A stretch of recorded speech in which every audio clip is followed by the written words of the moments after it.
B2B is 10 years behind B2C Yeah. when it comes to social strategy. That's an absolute fact. We are terrible with how we think about it. Quite frankly, 95% of marketers still think that LinkedIn is the only social platform for B2B, which is just hilarious because it's so not. Only 5 to 10%, I think it's more around 5% post on LinkedIn. So how can it be the only platform for B2B if the majority of that platform don't post on there? Yeah. Well, it's wild because I've seen stats where it's like the number of users compared to like the number of people that post. Like LinkedIn is the biggest delta by far. Yeah. And it's pretty insane that people don't see the opportunity yet. But for people that do, it's an incredible opportunity because there's not that many people making content.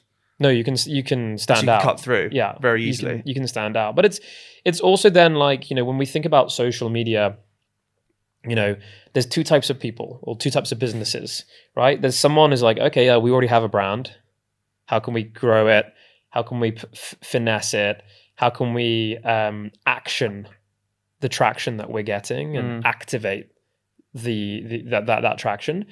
And then there's the flip side, which is, I would actually probably say like 80 to 90% of the people, which is, I don't have a brand. I've built a sales team. My sales team are like smashing the phone, smashing the outbound, blah, blah, blah. I want to create organic growth. Yeah. And so typically what they've done is like, okay, we'll go to pump some ads. We'll focus on our SEO. And we'll do some blogs and newsletters. But that doesn't cut the mustard anymore. The reality is now with SEO, we know that AI SEO is becoming more and more fruitful.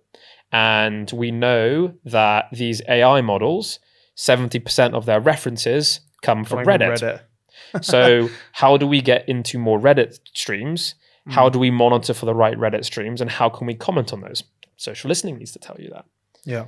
You know, going back to then how can we drive more organic inbound? You can't get that just from blogs and newsletters. Well, now we've got to start thinking about personal brands.